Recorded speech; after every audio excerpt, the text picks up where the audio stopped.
Would you be surprised to know that in a home very near you, human trafficking could be going on? It could be established in a home in your neighborhood, and it doesn't matter where you live because these things called residential brothels do exist. But first, I'm Dr. Debbie Lassiter, the Executive Director and co-founder of the Convergence Resource Center, and I'm here with my colleague. And I'm Carla McKeever, co-founder and CFO for Convergence Resource Center.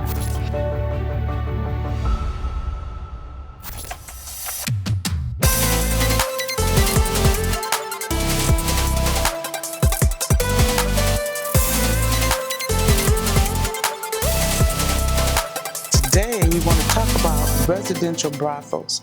And sex trafficking and labor trafficking often goes on in people's neighborhoods. Sometimes you're living right next door to a residential brothel. This is a home, a house, an apartment, a condo, even a trailer that's being used as a place of business for the commercial sex trade, or sometimes labor. Now, some of the first people who see things like this are real estate agents. Every profession sees it in one way or another. And real estate agents are often in places where this is occurring and they just don't realize it. So what we want to do today is we want to look at some of the things that point out and say this could be a residential brothel. One of the main things is the amount of security around the house. You'll see the women coming and going, but they're never unaccompanied. There's always one or two guys with them, and sometimes those guys are just standing outside. It looks like this is the house that has a lot of people coming by, but no, those guys are watching guard. And we're just going to go through this bullet list here of things. Usually you see a lot of traffic coming in and out of that house, more than usual. And I don't know what you want to call usual. If there's teenage boys living there or whatever, or a bunch of teenage girls, there could be a lot of people over. But it's people you don't recognize. Exactly. You know that there are people that don't live in the neighborhood. They're of a certain age. Okay. They're dressed a little different. So yes, it's not just people coming in and out like a friend. Yes. They look different. They have a little different. You're like, where do they come from? They're not from over here. And usually not a long time in the house either. Yeah.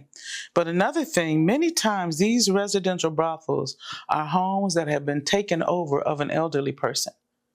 A relative of theirs may have taken their home over.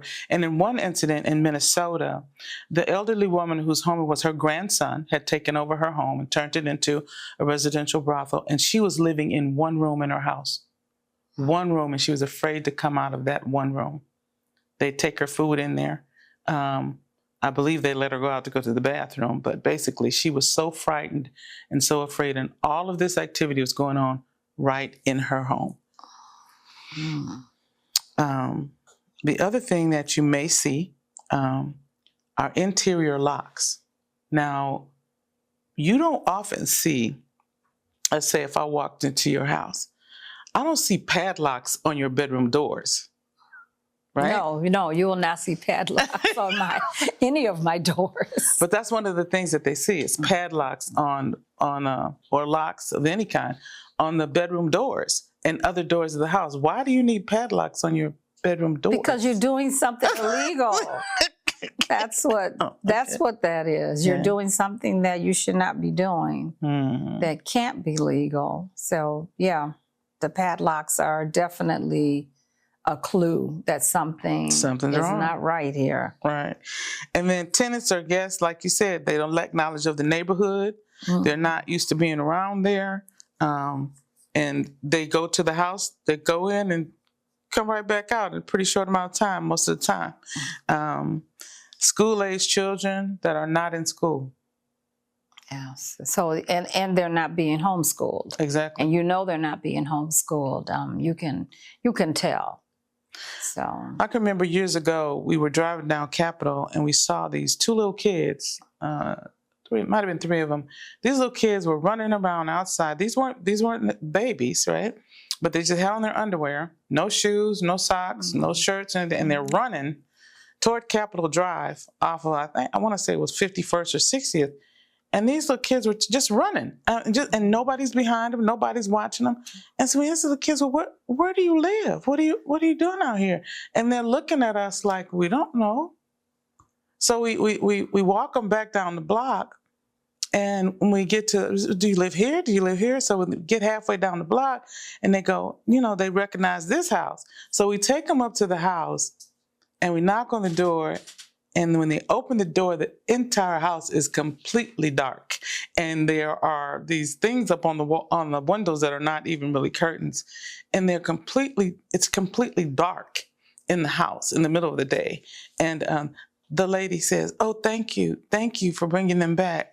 And the kids go inside, and we have this awful feeling. What did we just do? Wow.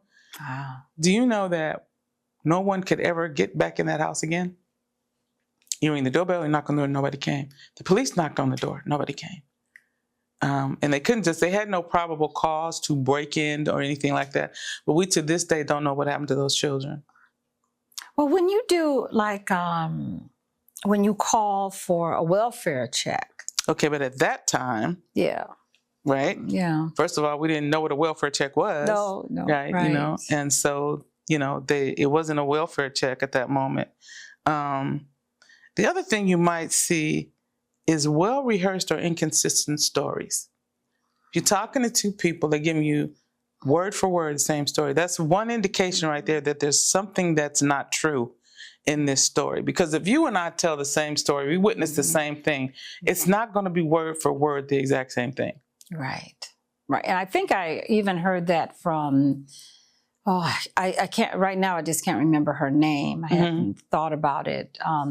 But she had been, was it Elizabeth Smart or it was I don't know. It was someone who had been kidnapped. And they had kept her, but she had a different name, so every time someone would come to her... Patty Hearst? No. Okay. No. Every time someone would question her, they had given her basically a new identity, but she remembered. And in actuality, someone recognized her from the posters and the TV. Okay. And I believe that's how they got caught, is that they called in law enforcement. And even though she was giving a different name because she was scared, they had already programmed her mind, that they would harm her family or do even more harm to her. And that's how they ended up rescuing her. Wow. So it is also mind games, even though they take you away, they make you think they're going to harm your family, they're going to do something. But I do believe that all of the, like John Walsh, him putting that information out, it saved the lives. Oh, it saves the lives. Because you might see something and you'd be like, oh, she looks familiar. Right. And it even looks odd. Yeah, so. Well, we want to encourage people to make sure that you don't need to run around your neighborhood looking to see if people's houses are residential brothels. But if you see something that looks suspicious, we say this over and over again, if you see something, say something. Oftentimes people hesitate because they don't want to be the problem person in the neighborhood, but you can call anonymously to the National Human Trafficking Hotline and give information. And you can preface the information and say, I don't know if anything is going on, but this is what I saw. And because just like people tell us all the time, if enough people call, then that's an indication that something's going on there, right? Yes. But I want to talk a little bit about an event that we have called Walk to Win, where we walk for 3 miles. Not a long time, folks. You can do it, 3 miles, to raise awareness to human trafficking. And we want to invite people to join us in that by going to our website and registering, or just making a donation. So that we can continue to provide the services we provide completely free to our women. You did Walk to Win last year, right? Yes, I did. Okay. Yes. Last year we had like a cold day though, right? It was a little rainy, but then it stopped. Yeah, then the rain stopped, because sometimes early morning you might have a little drizzle, but when you're doing a walk, none of that matters. Really?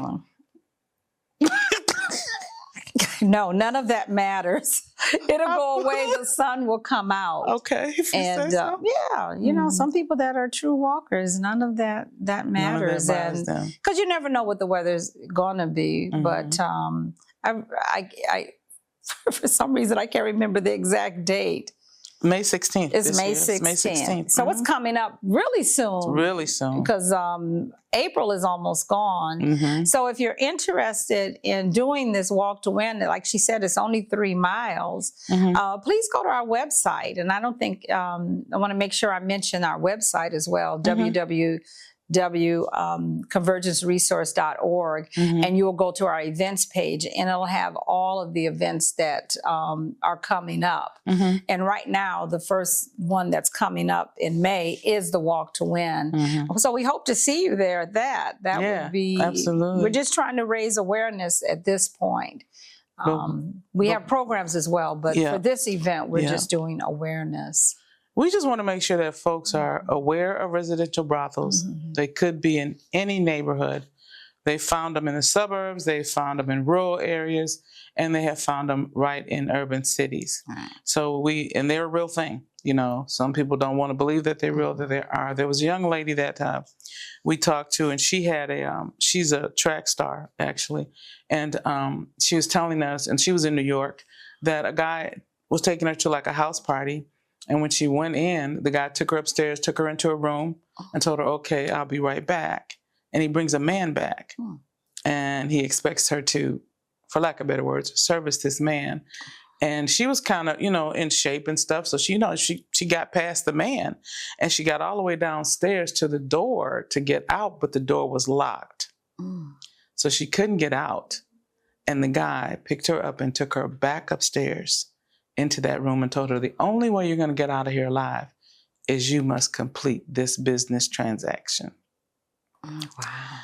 So and there was a residential brothel, and in each room there was a girl in each room.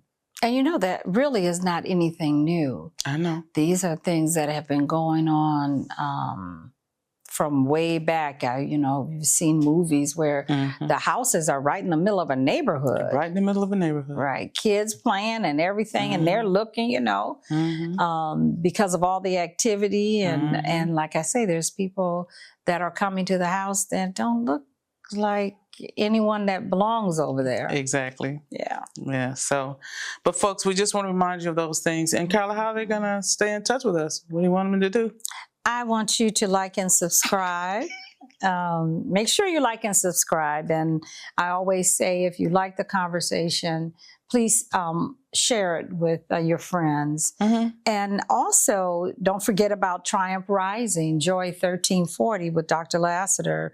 I believe it comes on Mondays at 12:30. That's right. Every Monday at 12:30. And also, if you go to our website, which I just mentioned, make sure that you subscribe to our newsletter. Oh, yes. Because our newsletter has a wealth of information of what's going on, what has gone on. So you can get like all different types of information from our newsletter. And also, if you want to get in touch with us, you can always email us at CRC, contact us at convergenceresource.org, and send us a line. Give us some words of encouragement. Give us some subjects if you have something that you've been thinking about you'd like for us to talk about. Right. Make sure that you put it in your correspondence with us. We truly appreciate it. These conversations are good. I think so. We try not to go too long, but these conversations are good. We just want to remind you that, residential brothels are real. They could be in your neighborhood. There could be one in your neighborhood. Some of the signs are going to be excess traffic around that house, people coming and going from that house that don't look like they're from that neighborhood. And we just want to let you know that you can report it anonymously to the National Human Trafficking Hotline at 1-888-3737-888.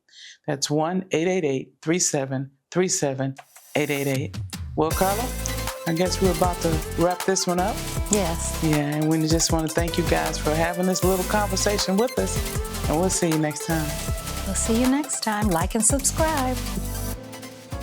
The Convergence Resource Center provides support services for women rebuilding their lives after trauma, with an emphasis on survivors of human trafficking and justice-involved women. We envision individuals who are empowered to make healthy choices that lead to productive, positive lifestyles within their homes and communities.